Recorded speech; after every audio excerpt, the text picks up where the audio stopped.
Assalamualaikum warahmatullahi wabarakatuh. Waalaikumsalam warahmatullahi taala wabarakatuh. Saya di sini menjadi moderator dari kelompok 1, yaitu menggunakan sejarah ini pada masa Rasul dan pada masa sahabat.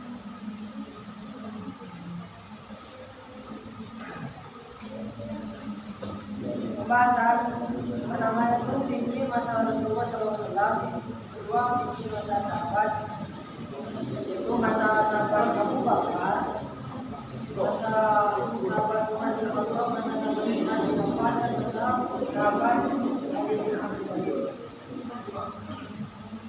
Rumusan masalah pada makalah ini yaitu yang pertama, bagaimana sejarah fikih pada masa Rasulullah, yang kedua, bagaimana sejarah fikih pada masa sahabat.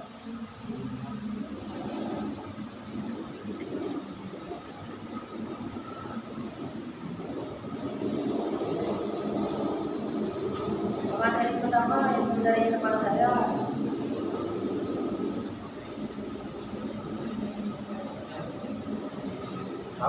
yaitu istilah ini yang membahas, yang ingin mempresentasikan tentang fikih masa Rasulullah SAW. Jadi silakan gambarannya.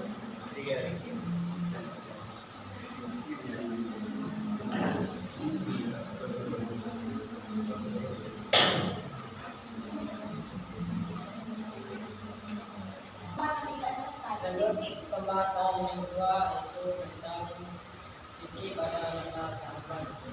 Akan disampaikan dengan saya itu akan. Assalamualaikum warahmatullahi wabarakatuh. Saya akan presentasikan tentang fikih pada masa sahabat. Di basicnya itu tiga masa Abu Bakar sama Umar.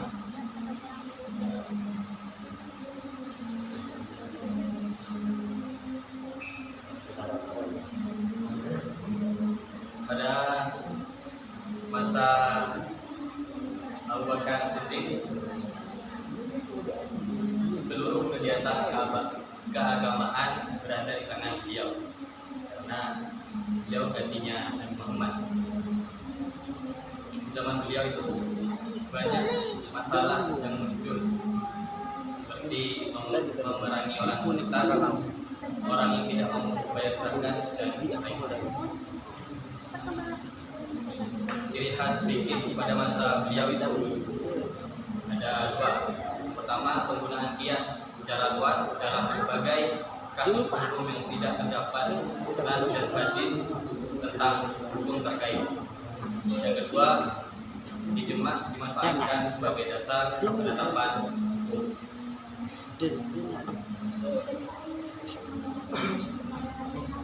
Semua yang dilakukan sama beliau adalah pilihan untuk menyelamatkan agama. Ini beliau lakukan berdasarkan pikirannya atau hasil ijtihadnya. Ini berarti bahwa fikih saat beliau berkembang sesuai dengan hasil ijtihadnya. Nah,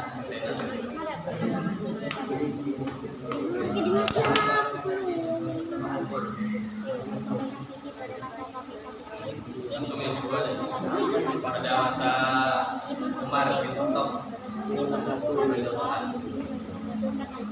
saat Umar jadi khalifah, beliau melakukan apa saja demi tegaknya Islam. Beliau terkerang-kerang, ya, terkenal keras masalah agama. Di masa beliau saja banyak sekali kemajuan yang dicapai oleh umat Islam, terutama menyangkut penaklukan daerah kekuasaan Islam atau ekspansi wilayah. Beliau sebagai orang yang pernah hidup dengan Rasulullah SAW, jadi beliau bisa melihat secara langsung, bisa menyentuh secara langsung dengan beliau Rasulullah SAW.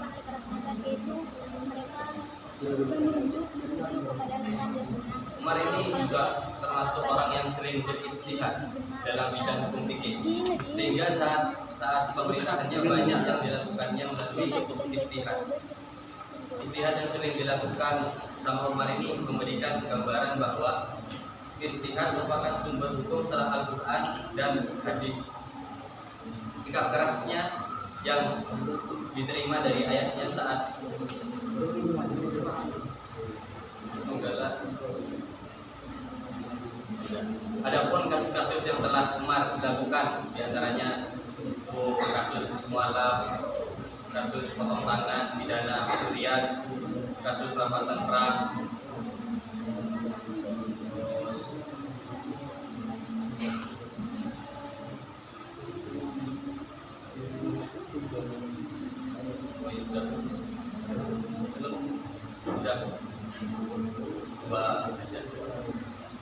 dua masa.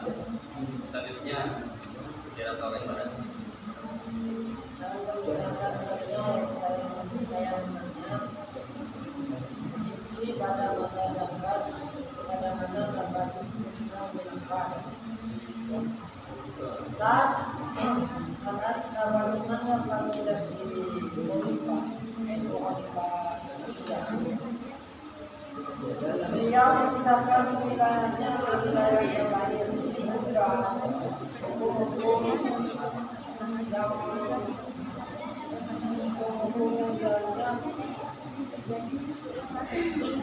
dipindah ke seluruh daerah baru, dan di sana melakukan adaptasi terhadap situasi yang baru. Dan pada zaman sahabat Utsman bin Affan ini diikuti pada masanya tidak begitu berkembang karena beliau memfokuskan untuk meluaskan daerah. Hindi tahu lah. Hindi Dimana pada masa sahabat Utsman ini meneruskan pada masa sebelumnya, yaitu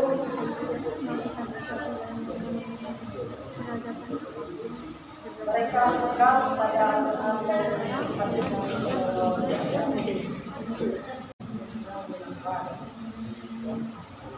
saat sahabat Utsman yang akan menjadi khalifah, yaitu khalifah ketiga.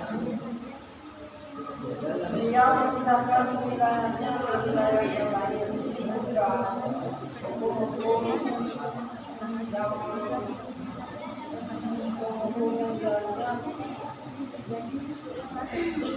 dipindah ke seluruh daerah baru, dan di sana melakukan adaptasi terhadap situasi yang baru. Dan pada zaman sahabat Utsman bin Affan ini diikuti pada masanya tidak begitu berkembang karena beliau memfokuskan untuk meluaskan daerah.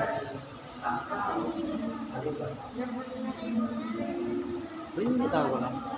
Hindi Dimana pada masa sahabat Utsman ini meneruskan pada masa sebelumnya, yaitu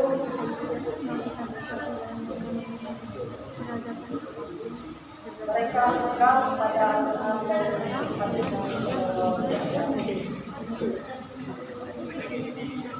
jika tidak menemukan jawaban dalam Al-Quran, maka mereka beristihad dengan ilmu mereka masing-masing. Mereka menyelesaikan masalah dengan tulisan termasuk sehingga sepintas satu berkesan sampai dengan Nabi Muhammad SAW, dan mereka sebenarnya mendengarkan pendapat menguasai.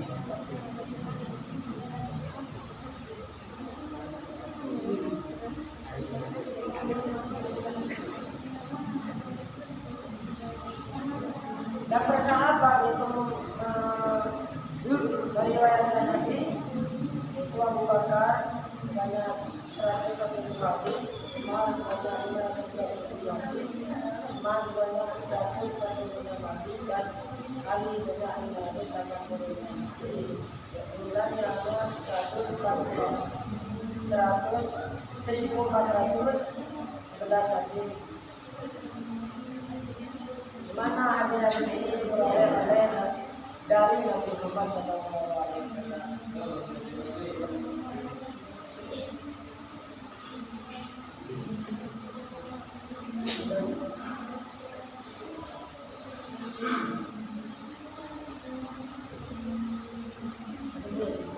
Kesimpulannya pada masa sahabat ini, pada masa Nabi Muhammad, persoalan titipan dan Nabi Muhammad itu tidak ada.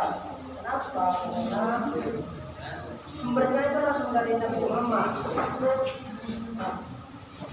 Karena sahabat atau sahabat ulama dulu itu pengutaran dari situ langsung dari Nabi Muhammad itu berupa Al-Quran. Dan dia mengabarkannya pada sahabat.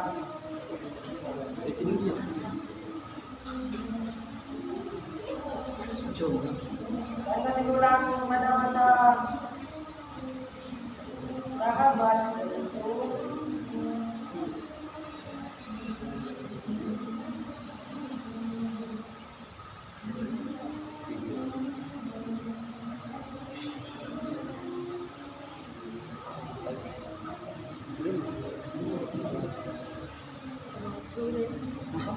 mereka mengambil referensi dari hadis-hadis Nabi Muhammad dan Al-Quran. Jika tidak terdapat dalam Al-Quran dan hadis, maka mereka beliau semua akan dilihat dengan ilmu masing-masing.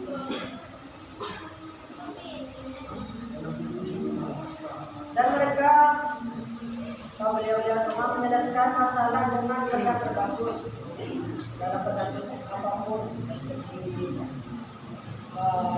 dari segi amalia, muamalah dan lain-lainnya. Sehingga kita selalu berkesan tidak sama dengan Nabi Muhammad SAW. Dan beliau mereka semua senantiasa memberikan pendapat